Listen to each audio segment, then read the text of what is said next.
वीतराग प्रभु महावीर के पावन चरण कमलों में कोटि कोटि वंदन। परम श्रद्धेय, परम वंदनीय, परम आराध्य पूज्य सभी आचार्य भगवंत, उपाध्याय भगवंत, गुरु भगवंतों के पावन चरण कमलों में शत शत वंदन। उपस्थित भव्य जीवात्माएं, आप सभी का प्रभु महावीर की इस धर्म सभा में हार्दिक हार्दिक अभिनंदन करती हूँ।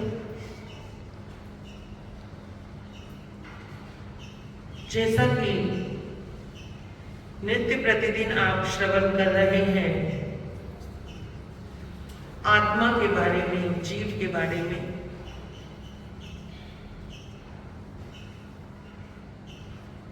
जीव संसार में भ्रमण कर रहा है किसकी बदौलत? कर्मों की बदौलत। और कर्म बंधन के मुख्य दो कारण हैं, राग और द्वेष। राग और द्वेष को लाने वाला कौन है? तो कहते हैं मन, वचन और काया।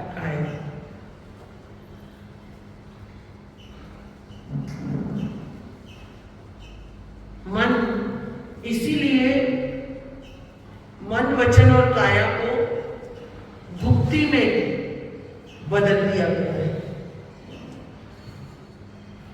भुक्ति यानी जिसे गुप्त रखा जाए, संभाल के रखा जाए, सहेज के रखा जाए। और संभाल के किसको रखा जाता है? कीमती वस्तु। और संभाला कैसे जाता है?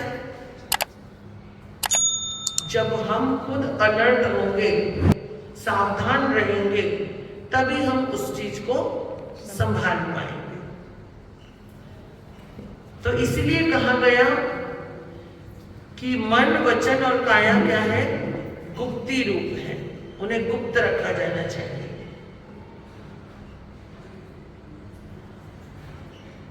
किस प्रकार गुप्त रखेंगे? तो कहते हैं समिति द्वारा। समिति द्वारा क्रिया, भाषा, ऐषणा, आदान और उच्चार, ये 5 समिति है ना। कल आपने सुना मन की बदौलत। भावे भावना भाविए, भावे दीजे दान, भावे धर्म आराधिए, तो पावे केवल ज्ञान। भीतर में भाव नहीं है, मन साथ नहीं है, और आप बाहर से बहुत भावनाशील दिख रहे हो, भीतर में भाव कुछ और है। भाव तो है, बाहर से की हुई क्रियाएं, उनके पीछे अंदर का मन वो एक अलग दिशा में चल सकता है। बाहर से आप दान कर रहे हो, बाहर से आप पुण्य कमा रहे हो, बाहर से आप धार्मिक क्रियाएं कर रहे हो, बाहर से आप सामायिक कर रहे हो, बाहर से आप पचकान ले रहे हो, बाहर से आप संतों के दर्शन करने आ रहे हो, पर भीतर में जरूरी नहीं है कि आप जिस चीज को दिखा रहे हो क्रिया में, वही बात आपके अंतर में भी चल रही है। होता है क्या ऐसा? कभी कभी होता है, लेकिन कभी कभी नहीं भी होता है।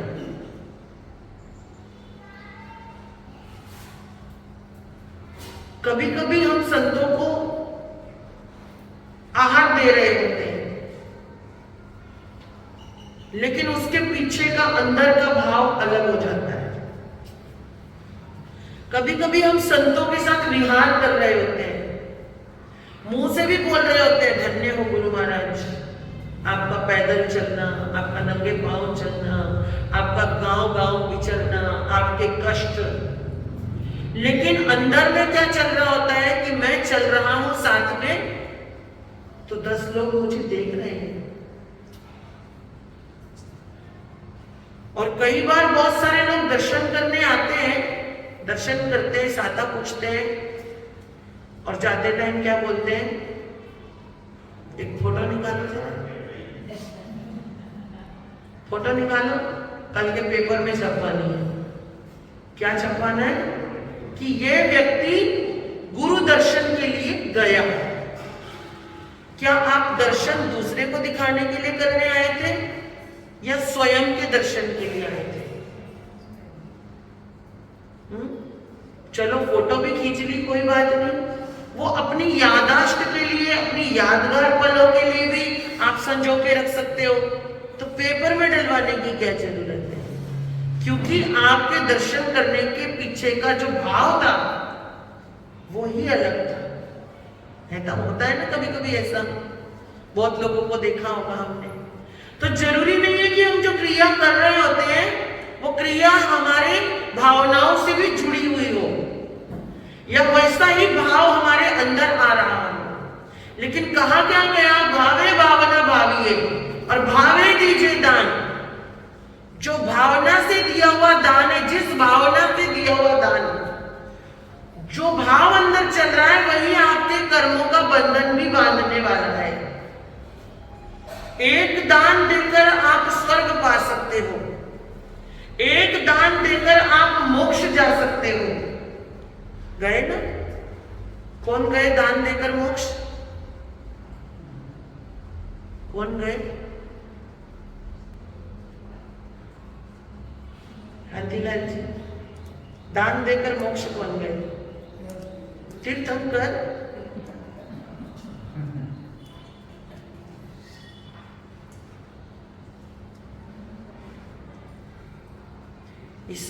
इसको भी बुद्धि का एक प्रकार कहते हैं, इंस्टेंट सोचना। एक दान देकर के कहां पहुंच गए? मोक्ष गए। एक दान देकर देवलोक पहुंच जाते हैं। एक दान देकर मनुष्य में उत्तम कुल पाते हैं। एक दान देकर नरक में भी जाते हैं। कहां जाते हैं? नरक तक भी चले जाते हैं। अनंतानुबंधी का कर्म बांध लेते हैं, अनंत अनंत भवों को बिगाड़ लेते हैं। एक गांव के बाहर संतों का काफिला आया। आचार्य धर्म घोष, तना शिष्य धर्म रुचि अणगार, कीड़ियोनी करुणा आनी दया अपार। बड़ी साधु वंदना पढ़ी है कभी? पढ़ते हो? पढ़ते हो ना? कीड़ियोनी करुणा आनी दया अपार, कड़वा तुम बाणों की दो सगलो आहार।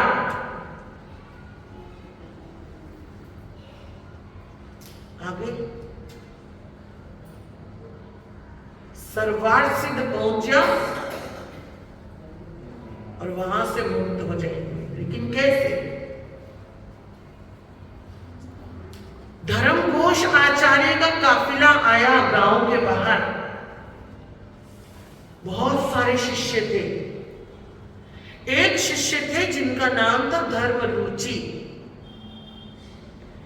और उनका नियम था मांस हवन करना और एक दिन पारना करना और अगले दिन मांस हवन कर देना।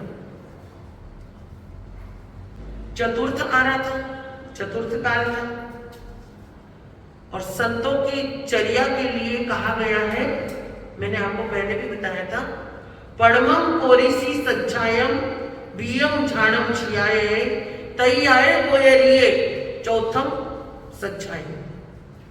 पहले पहर में संत स्वाध्याय, दूसरे पहर में ध्यान, तीसरे पहर में गोचरी और चौथे पहर में वापस स्वाध्याय। लेकिन उसको इससे मत जोड़ देना, क्योंकि वो काल चतुर्थ काल था। जो संयमित पुरुष होते हैं, इंद्रिय विजेता होते हैं, तो उनके लिए कहा जाता है कि वो भोजन को संयम से करते हैं। अगर निरोगी काया रखनी है तो भोजन में संयम लाना पड़ेगा। किया है तो कंट्रोल हो रहा है, और कंट्रोल नहीं करेंगे तो कंट्रोल नहीं है, फिर खुला है तो खुला ही रहेगा। इसीलिए कहा गया है कि साधक एक एक घंटे का पचकान करें।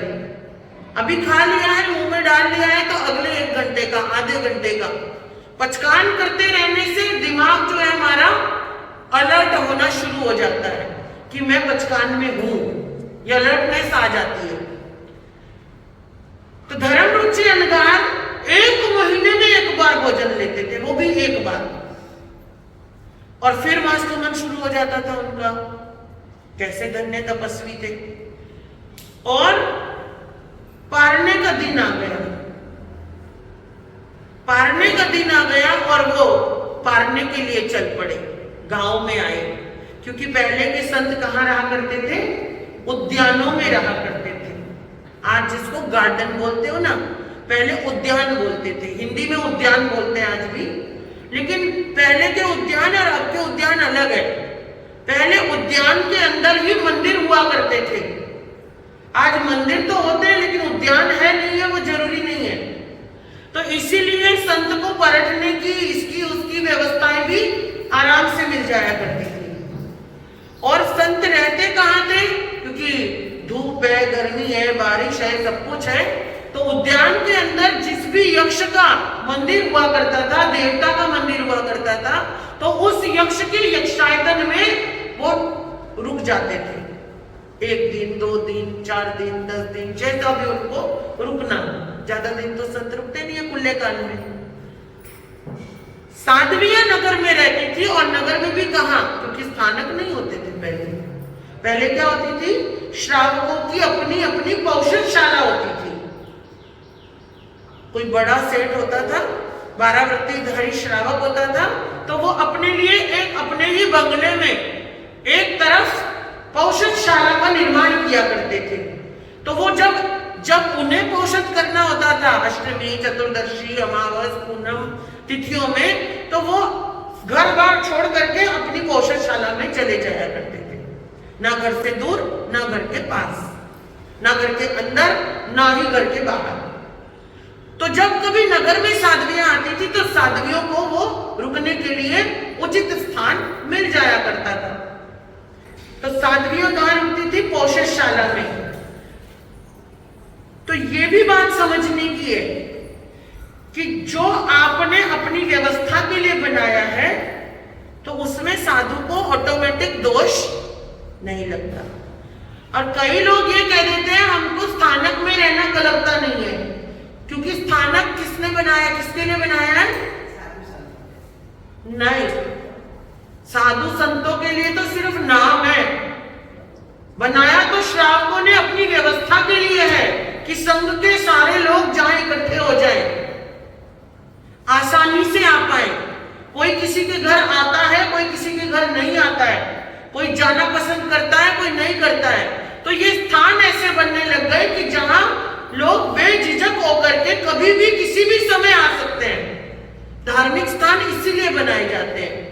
वो तो ठीक है, साधु के लिए भी उपयोगी हो गया, पर साधु के नाम से नहीं है। जानते हो क्यों? क्योंकि हमारे नाम में रजिस्ट्री थोड़ी है, तो हमारे नाम से कैसे हुआ? गुरु लोगों के मकसद क्या है आपका? गुरु आए तो रुक जाएंगे, बट धार्मिक क्रियाएं तो आप लोगों ने भी करनी है ना। 10 लोग इकट्ठे होकर सामायिक कर सकते हैं, पोषण कर सकते हैं, जाप पाठ कर सकते हैं, मीटिंग कर सकते हैं।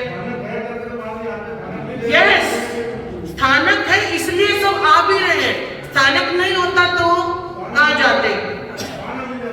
बहाना तो पहले से ही मिला मिलाया, बट फिर भी है तो आ रहे हैं। और नाम किसके लिए? आपका जो भी ट्रस्ट होता है उसके नाम पे होता है, साधु के नाम पे नहीं होता है। इसीलिए साधु साध्वी सहज भाव से यहाँ आकर के रुक सकते हैं। आज मैं अपने नाम की कोई रजिस्ट्री करा लूं, और बहुत सारे साधु साध्वियों के अक्सर आपने सुने होंगे धाम बने हुए हैं, समाधि स्थल बने हुए हैं, है ना, या फिर साधु साध्वी भवन बने हुए हैं, कुछ भी बने हुए हैं, हॉस्पिटल है, स्कूल है, बहुत सारी चीजें बनी हुई है, जो कि पर्टिकुलर एक महाराज जी की प्रेरणा से बना हुआ है। और वो महाराज जी का ग्रुप भी वहां पर ज्यादातर आते जाते घूमते फिरते रुक जाता है। लेकिन आपने एक चीज नोट करी होगी, उनसे रिलेटेड या उनके अच्छे जो दोस्ताना है वही साधु साध्वी वहां आते हैं, बाकी के साधु साध्वी उसको अवॉइड कर देते हैं। जानते हो क्यों? क्योंकि वो संघ का नहीं है, वो किसी पर्टिकुलर एक ट्रस्ट का है। ये किसका है? ये संघ ने बनाया है। श्री संघ इसीलिए बोला जाता है, श्री संघ ने बनाया है। और आपको एक बात बताती हूं, नंदी सूत्र में श्री संघ को सबसे ऊपर उपमा दी है। जो एक आचार्य नहीं कर सकता वो श्री संघ कर सकता है। श्री संघ की आज्ञा का पालन आचार्य भगवान को भी करना पड़ेगा। समझ सकते हो श्री संघ की ताकत? बड़े से बड़े उपाध्याय हो, बड़े से बड़े आचार्य हो, बड़े से बड़े कोई संत हो, अगर श्री संत ने ठान लिया और विनंती लेके चरणों में पहुंच गए कि जी, क्योंकि आप शब्द जो होते हैं विनंती के होते हैं, लेकिन बात जो होती है वो एक अधिकार की, अगर करवाने की ठान ली कि बाबू जी ऐसे नहीं, ऐसे चलना पड़ेगा, तो फिर आचार्य भी मना नहीं कर सकते। ये संघ की ताकत होती है। और ये मैं नहीं बोल रही, नंदी सूत्र बोल रहा है। नंदी सूत्र की पहले की जो 50 गाथा है, उन गाथाओं में केवल और केवल श्री संघ के लिए ही उपमाएं दी गई है। बहुत बड़ी ताकत हो, बस आपको आपकी ताकत का अंदाज नहीं है। और इसीलिए ये भवन श्री संघ द्वारा बनाया गया है। साध्वियां और संत, क्योंकि अब बाहर उद्यान नहीं है।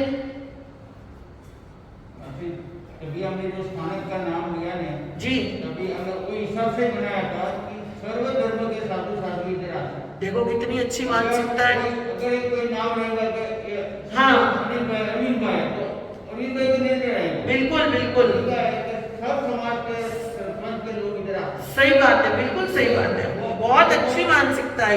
तो मात्र एक ही ऑफर थी कि तुम 51 लाख रुपए ले लो, अपना नाम डाल दो। हाँ, हम तो बोले नाम बोला, बोला नहीं, हमारे को तो सबका पैसा दे, 1 रुपया दिया तो चाहिए। बिल्कुल सही बात है। और इस हिसाब से हमने स्थान बनाया। बहुत ही सुंदर, देखो कितनी अच्छी संकल्पना है कि कोई भी महाराज साहब आने सबके लिए ये स्थान बनाया जाएगा। किसी भी महाराज साहब को सहज भाव में रुकने का स्थान बने। 25 वर्ष पहले की भावना है, 25 वर्ष पहले, 25 वर्षों से एक भावना के साथ चले आ रहे हैं। कितनी बड़ी भावना है ना, इसको उदार भावना बोलते हैं। और पहले उद्यान होते थे तो साधु नगर में नहीं आते थे, क्योंकि जेंट्स लोगों को ज्यादा खतरा होता नहीं है। साधवियों को नगर में रखा जाता था, क्योंकि लेडीज हमेशा असुरक्षित होती हैं। ये भावना होती थी और समय के साथ हमेशा ही रहा हुआ है ये। लेकिन धर्म रुचि अनगान गोचरी के लिए चले घरों घरों में जाने के मकसद से निकले थे, क्योंकि गोचरी कहते हैं गौचरी, गौ यानी गाय माता, चरी यानी चरना। गाय जैसे चरती है, कभी आपने गाय को खुले मैदान में चरते हुए देखा है? गाय थोड़ा थोड़ा थोड़ा थोड़ा थोड़ा थोड़ा चरती है, पूरी घास नहीं उखाड़ती, पौधा का पौधा नहीं उखाड़ लेती, थोड़ा थोड़ा थोड़ा थोड़ा चरती है, अपना पेट भर लेती है। तो गौचरी शब्द संत के लिए दिया कि आप थोड़ा थोड़ा थोड़ा थोड़ा लेते चलो। और उस समय तीसरे पहर में गोचरी इसलिए होती थी कि लोग तीसरे पहर में सहज भाव में खाना खाया करते थे घर में, दिन के 2 बजे से 4 बजे के बीच में, तो साधु को सहज भाव में मिलती थी। लेकिन अभी तो पूरा काल चक्र बदल गया है, इसीलिए शब्द दिया गया काले कालम समाये रे।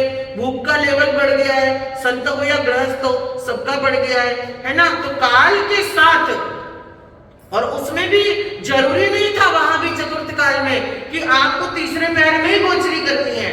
ये देखा नगर में कौन सा, अपने अपने गांव की परंपरा होती है, अपने अपने घरों की भी परंपरा होती है कि कई बार आपके मेन्यू भी डिसाइड होते हैं। देवरानी जेठानी बहुत जगह घरों में हमने देखा है, देवरानी जेठानी जब तक सासू मां के साथ रहती थी तो हफ्ते का एक मेन्यू सेट होता था, संडे को ये बनेगा, मंडे को ये बनेगा, है ना। और जब वो लोग अलग अलग भी हो जाते हैं तो उनके मेन्यू वही मैच करते हैं।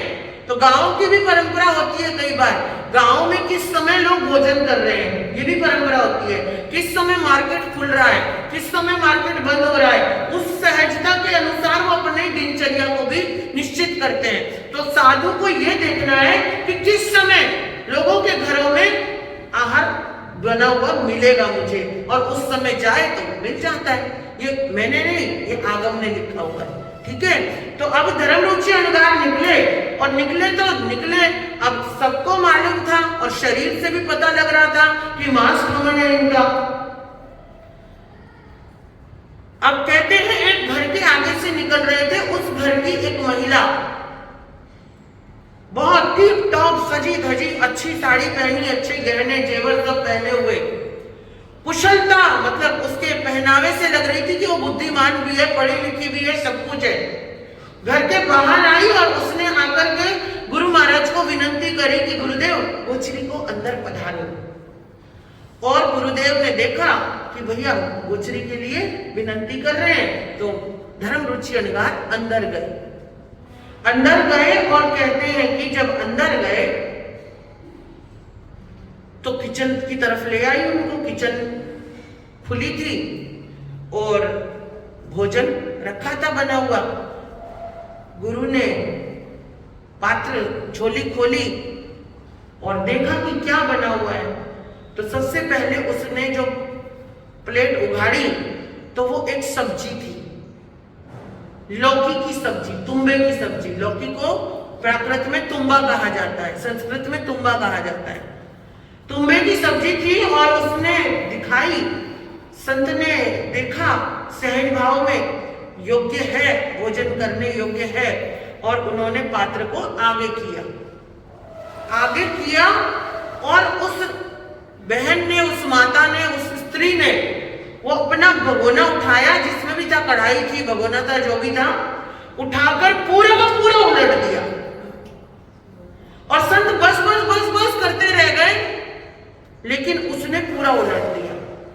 संत ने बोला, बहन आपकी भावना बहुत उत्तम है, लेकिन मैं इतना कैसे खा पाऊंगा?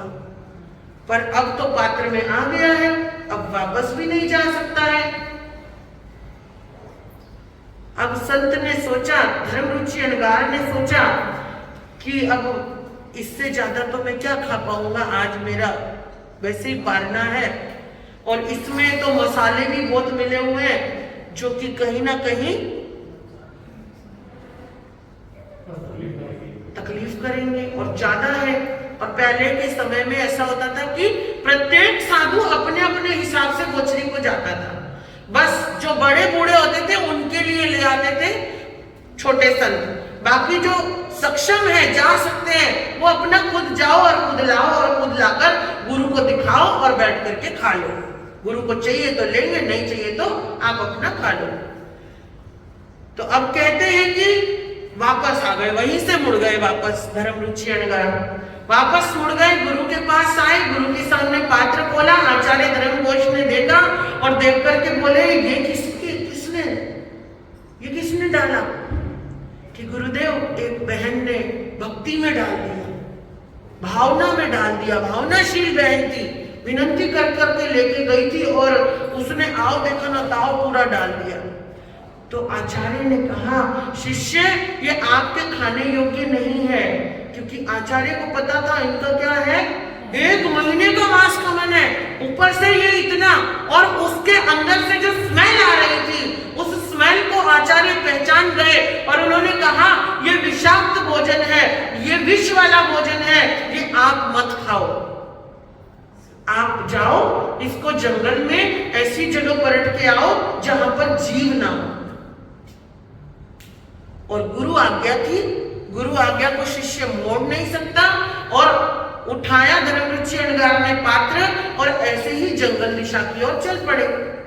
अब जंगल की ओर गए और उन्होंने देखा कि एक जगह बिल्कुल सूखी पथरीली जगह है, तो उन्होंने सोचा इसमें बहुत तेल है और सुगंध भी ज्यादा आ रही है, तो क्यों ना मैं 1 बूंद डाल के देखूं। पहले 1 बूंद उन्होंने धरती पर डाली और 5 मिनट वेट किया, और वेट किया तो देखा क्या देखा, वहां पर 1 चींटी आई, 2 चींटी आई, 4 चींटी आई, 100 चींटी आई, ढेर लग गया चींटियों का। एक बूंद सब्जी पर इतनी चींटियां आई, और आई तो आई, अब वो जो खा रही है वो मर रही है। और ये देख करके धर्मरुचि अंगार की तो आत्मा कांप गई कि मैं पंचमावृतधारी, और मैं तो 6 गायों के जीव की रक्षा करने वाला, और यहाँ तो इतनी चींटियां मर रही हैं। उन्होंने सहज भाव से वो बूंद जो थी वो हटा दी, उठा दी उंगली से, लेकिन तब तक कुछ चींटियां मर चुकी थी। और उन्होंने सोचा, गुरु ने कहा था कि ऐसी जमीन पर डालना जहां पर कोई जीव ना हो, तो ऐसी जमीन तो अब एक ही है गुरुदेव, और वो है मेरा शरीर। मेरे अलावा वहां दूसरा कोई जीव नहीं है और नहीं मरेगा। और उन्होंने गुरु आज्ञा, गुरु को साक्षी मानकर बोले, मिच्छामि दुक्कडम गुरुदेव, आपकी आज्ञा के विपरीत जाकर मैं ये भोजन अपने उदर में इस धरती में डाल रहा हूं, क्योंकि शरीर अलग है और आत्मा अलग है। शरीर जड़ है, आत्मा चेतन है। तो कभी कभी इस बात का भी ध्यान रखना कि शरीर और आत्मा एक नहीं होते। शरीर अलग होता है, आत्मा अलग होती है। अगर आत्मा निकल गई तो शरीर क्या है? मिट्टी है, पुद्गल है, सड़ना गड़ना विध्वंस होना इसका लक्षण है। तो उन्होंने गुरु को साक्षी मानकर और कहा, गुरुदेव आपकी दूसरी आज्ञा का पालन करते हुए मैं इस शरीर को डाल रहा हूं, अब खुद को भोजन नहीं दे रहा हूं, इस शरीर को डाल रहा हूं। और उन्होंने अपने गले से सारी सब्जी उतार ली, और वहीं वो तो रंग चढ़ना ही था। 5 मिनट में उसका जो था नशा चढ़ने लगा उनको, और उस समय उनका सिर चकराने लगा होगा, आंखें धुंधली होने लगी होंगी, क्योंकि विष था उसके अंदर। और वो बैठ गए, और बैठ गए ध्यान में बैठ गए, और बैठे बैठे ध्यान में बैठते बैठते कहते हैं कि उनका वहीं से देवलोक हो गया। देवलोक तो हो गया, सुबह से शाम हो गई, दोपहर थी ना, दोपहर से शाम हो गई, संत वापस नहीं आए। आचार्य श्री को टेंशन होने लगी। उन्होंने अपने और 2 शिष्यों को कहा, सूर्यास्त होने वाला है और धर्मरुचि वापस नहीं आए, जाओ जाकर देखकर आओ क्या हुआ। और जब संत जंगल की पगडंडी पर पहुंचे और जहां तक गए, जाकर के देखा तो क्या देखा, वहां तो उनका निर्जीव शरीर पड़ा हुआ है। और उन्होंने आकर अपने गुरुदेव को बोल दिया कि गुरुदेव वो तो चले गए। गुरु भी बहुत ज्ञानी थे, समझ गए कि क्या कहानी हुई होगी। बहुत दिल थे तो छदमस्ती ना, आचार्य थे तो क्या हुआ, थे तो छदमस्ती। एक शिष्य गया और गुरु की आंखों से एक आंसू निकला। जब आंसू निकला, बाकी के शिष्यों ने देखा, और जब बाकी के शिष्यों ने देखा तो उनको गुस्सा आ गया। हमारे गुरु की आंख से आंसू निकला, और किसकी वजह से? किसी उदंड औरत की वजह से हमारे एक संत का लॉस हो गया। वो काल धर्म को प्राप्त हो गए, उनको वो विषाक्त भोजन खाना पड़ा। गुस्सा तो आएगा ही ना, गुस्सा आ गया। फिर भी आचार्य ने कहा, मत करो गुस्सा। धर्मघोष आचार्य ने कहा, आप अपना भाव खराब मत करो, जो होना था हो गया। लेकिन सभी तरह के होते हैं ना, छोटे बड़े सभी तरह के शिष्य होते हैं, है ना। और जिनको पहले से पता था कि धर्मरुचि अंगार का मासगमन चल रहा है, तपस्वी की साता पूछने आ रहे थे सहज भाव में लोग, और देखा कि आज तो गुरुदेव का पारना हुआ होगा, साता पूछने के लिए आ रहे, पर गुरुदेव तो है ही नहीं। तो वो देखने लगे, पूछने लगे, किसी छोटे साधु से पूछ लिया कि गुरु जी कहाँ है, धर्मरुचि जी अंगार जी कहाँ है आज। तो उसने गुस्से में आके बोल दिया कि तुम्हारे गांव की एक औरत ने पता नहीं कैसा भोजन दिया कि धर्मरुचि अंगार तो काल धर्म को प्राप्त हो गए। और जैसे ही उस आदमी ने सुना तो आदमी ने सुन लिया, तो अब क्या होगा? बात तो गुस्से की ही थी, बात शर्म की भी थी, बात संघ के अपमान की भी थी, बात तो बात थी। इतनी बड़ी बात छोटी बात थोड़ी थी। संतों के लिए सहज थी, लेकिन गृहस्थ के लिए वो सहज बात नहीं थी। संत कंट्रोल कर पाता, लेकिन गृहस्थ क्यों कंट्रोल कर पाता, है ना। उसने दूसरे को बोला, दूसरे ने तीसरे को बोला, पूरे गांव में चर्चा। और फिर क्वेश्चन आया कि गुरुजी गोचरी को गए किसके घर पे, और जब संत रोड पर से निकलकर किसी के घर में जा रहा है तो देखने वालों ने तो देखा ही था, भावना बहाने वाले आगे भी खड़े थे कि काश मेरे घर भी आ जाए। तो सबकी उंगली कहाँ उठ गई, उस घर तक पहुंची और घर पर पहचान लिया गया कि किसका घर है, नागश्री ब्राह्मणी का घर है। किसका घर है? क्योंकि उस समय में 36 कौम से गोचरी लिया करते थे। ऐसा नहीं था कि इसके घर जाना है उसके घर नहीं जाना है। और आगम में विधान भी है कि राजाओं के घर भी जाके गोचरी लेते थे, लेकिन वहां पर भी जहां पर 2 तरह का भोजन बनता है तो उसमें भी जो सात्विक भोजन की गोचरी होती थी वो संत ले लेता था। और कहते हैं कि जब नागश्री ब्राह्मणी के घर पर उंगली उठी तो 4 भाइयों का घर था। कितने भाई? 4 भाइयों का घर था। बड़ा प्रेम था, बड़ा आपस में सामंजस्य था, बड़ी एकता थी। चारों भाई का नियम था कि एक ही थाली में बैठ के चारों भोजन करते थे और चारों बहुओं के अंदर भी बहुत एकता थी और उन्होंने ये नियम बना लिया था, एक दिन एक भोजन बनाएगी, एक दिन एक, एक दिन एक, एक दिन एक। चारों ने 4 दिन का लिया हुआ था, जिसका जैसा रहता था वो बनाती थी। और दिन था जेठानी की रसोई का। नागश्री सबसे बड़ी थी और बड़ी होने और पूरे नगर में प्रतिष्ठित लोग थे, बहुत बड़े माने हुए लोग थे। तो कहते हैं कि जैसे ही नागश्री ब्राह्मणी के घर की चर्चा हुई, गांव से होते हुए, घर से होते हुए कहां पहुंची? चारों भाइयों के कानों में पहुंची। और चारों भाइयों ने जैसे ही सुना, क्योंकि लोगों ने कोई टेढ़ी आंखों से देख रहा है, कोई बोल पा रहा है, कोई नहीं बोल पा रहा है, लेकिन आंखों से ही पता लग जाता है कि कौन नफरत से देख रहा है या कौन प्यार से देख रहा है। और जैसे ही उन्होंने देखा कि भैया लोगों की नजरें हम तक आई, ये क्या हुआ, बातें आई, ये क्या हुआ, सीधा घर को भागे चारों। ये क्या किया, किसने किया, आज खाना किसका था? पता लगा जेठानी का खाना था। तीनों बहुएं भी देख रही हैं, सब सहमे हुए क्या होगा क्या होगा। और जिसकी पत्नी थी उसने कहा आज से तेरा मेरा रिश्ता खत्म, निकल तू यहाँ से। या तो धर्म कथांक सूत्र में वर्णन आता है कि नागश्री ब्राह्मणी के पति ने उसको छोड़ दिया, पीहर गई तो पीहर वालों ने नहीं रखा और पागल हो गई, टेंशन में, डिप्रेशन में पागल हो गई। लोगों ने भर्त्सना करनी शुरू कर दी, जिस गली से निकलते लोग पत्थर मारते, इसकी वजह से साधु मरे, इसकी वजह से साधु मरे, इसकी वजह से साधु मरे। और पढ़ी लिखी ज्ञानी थी, सब कुछ था, लेकिन अंदर में एक छोटी सी बात थी, अकड़ थी, है ना। और क्या थी कि मैं जेठानी हूँ, मैं इनकी जेठानी हूँ, जो करूंगी परफेक्ट करूंगी, जो मेरे हाथ से चीज जानी चाहिए तो चारों भाइयों ने प्रशंसा करनी चाहिए। हर दिन का उसका वही था, सबको टोकती रोकती थी पर खुद के लिए भी अलर्ट रहती थी कि मैं सबसे बेस्ट करूं। और उस बेस्ट के चक्कर में उसने जिस दिन सब्जी बनाई तो चखी नहीं और वो कड़वी बन गई। चखने के बाद सोचने लगी कि जरा नमक तो टेस्ट कर लूं, तो फीकी ना रह जाए। और जब चखी तो वो कड़वी थी, और कड़वी होने के कारण अब उसने क्या सोचा कि इतनी देर में देवरानियां अगर रसोई में आ गई और वो सोचेंगी ये हमारे पे तो हुक्मगिरी दिखाती है और खुद को जरा अक्ल नहीं है, मन में सोचेंगी मेरी इंसल्ट करेंगी, मेरी हंसी उड़ाएंगी, ये सोच के उसने वो सब्जी छुपा दी। अब छुपा दी, अब कहते हैं उसको दिन भर टेंशन थी कि इस सब्जी का करूं क्या, फेंकूंगी तो भी दिखेगा, बाहर फेंकने जाऊंगी तो लोग देखेंगे, घर में फेंकू तो कहां फेंकू, है ना। अब वो टेंशन सता रही थी। अचानक उसको सामने से खिड़की में से संत जाते हुए दिखे और उसने क्या सोचा, वाह वाह नागश्री वाह, तेरी किस्मत आज बड़ी बलवान है। अब ये सामने कौन, मुझे तो कूड़े में देर में जाने की जरूरत ही नहीं है, कुरड़ी तो खुद ही चल के आ गई। क्या बोली? बोली नहीं, मन में सोचा कि तुझे बाहर जाने की जरूरत ही नहीं है, ये तो संत है, ये तो किसी को कुछ बोलते ही नहीं है, तेरा नाम भी नहीं पता लगेगा, ये ऐसा भाषण करते ही नहीं कि किसी को दुख तकलीफ हो, ये तो कुछ बोलेंगे नहीं, और सब्जी भी निपट जाएगी और टेंशन भी खत्म, घर के लोगों को भी नहीं पता लगेगा, किसी को भी नहीं पता लगेगा।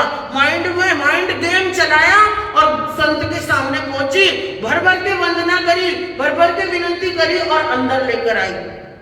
कहानी का दूसरा पहलू है, ठीक है। ऊपर से क्या दिख रही थी? भावना, भक्ति। गुरु ने भी देखा भक्ति कितनी है और लाद के उसका पलटने का इरादा क्या था?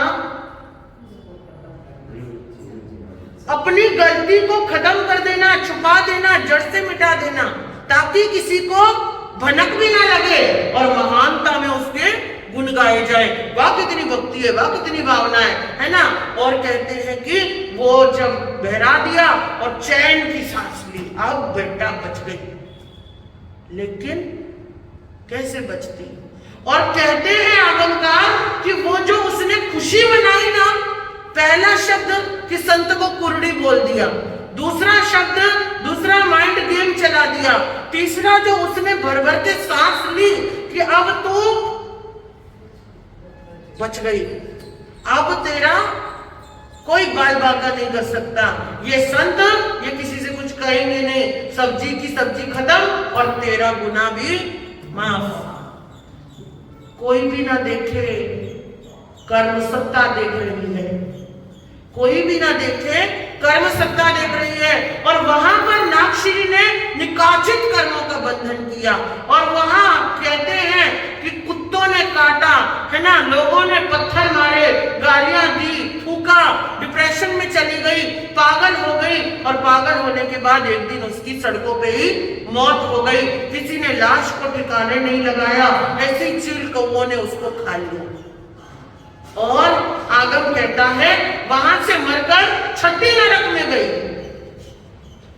क्योंकि औरत सातवीं नरक में नहीं जा सकती।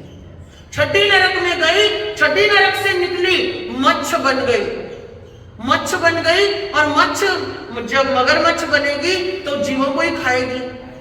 और वहां से जीवों को खाया, कहते हैं एक बार नहीं, फिर मच्छ बन करके सातवीं नरक में गई। और ऐसा उसने कई बार रिपीट किया, उस आत्मा ने, निकाचित कर्म बंध गए थे। और ऐसा कई बार रिपीट करने के बाद फिर वो वहां से निकली। क्यों निकली? मनुष्य के भाव में आई, सेठ के घर में बेटी के रूप में पैदा हुई। आगम कहता है एक सेठ जिसकी इकलौती बेटी थी, जिसका नाम सुकुमालिका रखा गया। जानते हो किस बदौलत मनुष्य के भाव में आई वो? पूछने वाले थे तो कब पूछने वाले थे? 10 तो बज गए, कल बताऊंगी।